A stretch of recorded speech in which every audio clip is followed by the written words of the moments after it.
I'm exhausted and mentally drained from the monotony and hard work of this last climb up and over. When I study the map, I realize I'll head right back up another one of these shadeless, samey, steep slogs, and even higher than the last climb. And this time, it parallels the road. No way, I'm hitching. Bailey looks at me with horror. But that's cheating. Look, I'm 57 years old and I've got 2 new hips. I do not need to walk where the road goes. And almost on cue, I'm offered a ride up the road, a whopping 2 miles away. You're listening to the Blissful Hiker podcast. I'm Allison Young, the Blissful Hiker, sometime professional flutist, sometime voice artist, and full-time pedestrian. My goal in sharing stories of walking long-distance trails as a solo, female, middle-aged, titanium-reinforced hiker is to empower you to learn to hike your own hike, too. What a night, looking back at the huge black mound of the Rincon Range. In the nearly full moonlight, I can just make out the snow patches. I'm in a flight path and planes come over me from Tucson for a few hours. Then stars come out, and I notice a few lights far below. Is someone on trail? They're awfully bright lights for that. I sleep well out in the open until the eastern sky lights up on a few clouds and the moon sets in the west. I pack up and eat a bar, feeling reasonably good after yesterday's haul, and kick a few hard-dried cow pies out of the way on the wee downhill back to the trail. It's thankfully still cool, but already I feel warm and heavy. It's not the most beautiful place, dun-colored and somewhat monotonous up and down, working its way through rocky hills. I've got enough water, and a lake is coming up, another name for a tank or a man-made cow pond. Bright yellow primrose and monkey flower dot the way. Slowly, spring is coming. I have a bit of a panic attack thinking how far I have to go and if it's even doable. I tell myself, go slow and just skip boring sections if need be. I am on a bit of a schedule with my return already planned. Still, I start to have those doubts that not only am I not up to doing this, but what's the point? And damn it, but my SVT gets activated. Supraventricular tachycardia. I never know if I bring it on feeling crappy, or if I feel crappy because it's coming on. It's not even steep, so I plod on to the lake, reminding myself to rejoice always and make my requests known. I think about kicking ass yesterday and how great my sleep spot was, and before long, I'm at the lake. It's a pretty muddy spot of water, but thankfully I don't need any. Still, I find a rock in shade and take a beta blocker, just as another hiker named Graham comes flying through. Young and carrying so little, he says he'll rest at the campground, 6 miles and 800 feet over a rocky ridge. I wish him well, even as I feel nauseated, sad, and frankly afraid. Rejoice always, I remind myself as my heartbeat returns to normal and I lumber on. The ocotillo are putting out bright green leaves, and my sandy trail is lined with bunches of tiny purple flowers. At the next water source, Agua Caliente, I meet Bailey in a wide-brimmed hat and wide sunglasses. She's getting water from a tiny puddle, filtering it first with a bandana. A nasty job, but she was totally out. Again, I plod on, up and down and across dry washes of deep sand. The desert is slowly greening, and birds sing loudly in the trees. I meet Karen and Beverly walking sections bit by bit. Karen wears a long skirt, and Beverly tops up my small bottle after I gulp what's in it. She also gives me a tiny Bible and opens her mouth wide in awe when I tell her I'm living my Lenten 40 days in this very desert. Meeting them reminds me to stay mindful, make each step I take the priority, and to rejoice in all good things, like fresh water instead of a dirty puddle filtered twice. The trail heads up steeply into a closed canyon.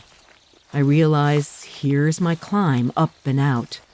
but not before a winding descent to a graffitied tank. I can walk right by as I'm full on water, but I meet a few day hikers who ask if I'm headed to the pool. I think it's a joke, but later I realize that it's the last good water up the steep climb to Mount Lemmon. I'm so distracted just thinking of my first destination, Molina Campground, with a locker and hopefully public water. Yeah, it's just over that ridge, they say. Then all downhill. You can't miss it. They laugh a little bit at me, I can hear as they leave. And the ridge is high, it's big, but it's short, just a straight climb up.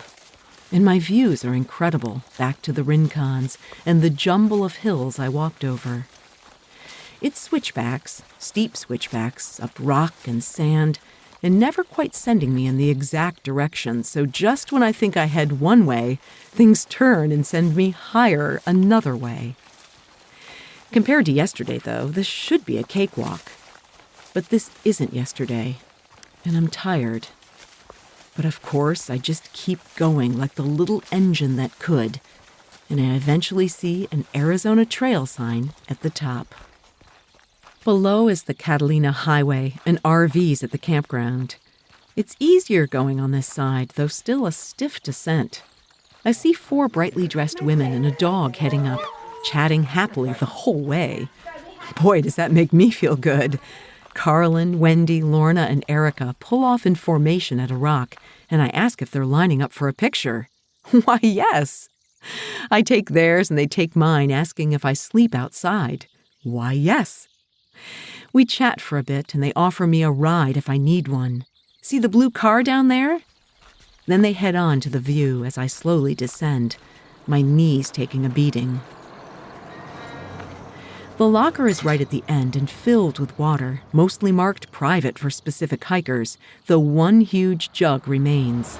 I fill up and spy some sun-dried tomato tortillas and a meat stick as giveaways. Right here is rock and shade, and I eat up just as Bailey shows up. Then Arthur and Benny, a section hiker, who offers up his extra food before hitching out to Tucson.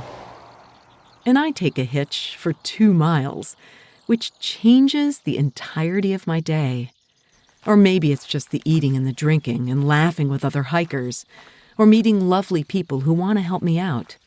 Whatever it is, the day changes over to something new as I hike up to the Gordon Hirabayashi Trail. It's just sand and mesquite at first, but I meet people sitting in the shade or taking a walk, and everyone seems happy. 2 section hikers, Micah and Tyler, fly past me heading to the pools. A woman comes down and says, "Hey, you're someone who carries more shit than I do," before realizing I'm going to be sleeping out, so I need all this shit. The trail heads up steeply, still looking much like all I've hiked thus far, until it reaches the top, and a magic world unfolds. Mount Lemmon is sheer and dotted with dark green. There are pine trees above 7,000 feet. In front are other mountains as if guarding access. It actually looks completely impenetrable. Obviously, there is a way through, and it begins by descending steeply, sidling the cliff and heading directly down into Sycamore Canyon. Many day hikers are coming up, some elated, some out of breath, some concerned too many people are camping at the pools. Like magic, the mountains in front of mountains appear to slide open to let me in. It's not too far to the bottom, where huge peeling sycamores reach leafless branches to the sky. It's a bit messy down here. Clearly large amounts of water flowed through and have torn things up. I sit on a log for a bit to rest and drink. No need for water just yet. The grass is bright green. The sycamores are beautiful. White bark peels into a gray color, and they have large hand-shaped leaves. It's so startling to see them up here in the Arizona desert, and yet I'm told the canyon never completely dries up. From here, it's a brief up through large campsites and crossing a wide, full river. I meet the men again and tell them I don't need water, so I plod on to the top for yet another magical valley. This time, It's the sheer size that takes my breath away. Again, I hug the side of the cliff, and I walk on long switchbacks into Pine Canyon. The river is far below, and only gray rocks from here. It's a sharp edge, so I walk carefully, and now can see how the trail will eventually work its way up the mountain. The magic has been revealed. Far below, the sycamores are fluorescent green, fed by a constant supply of water.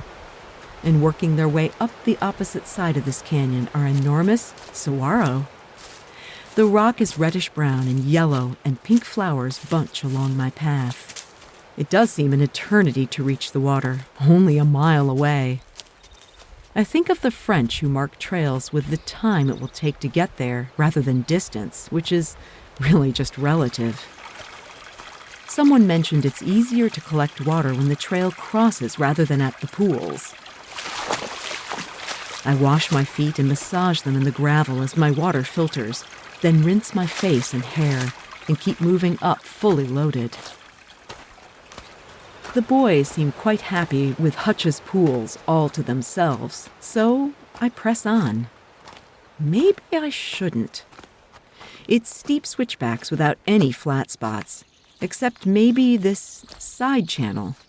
I turn into a wash and find a flat sandy spot just the right size for my body.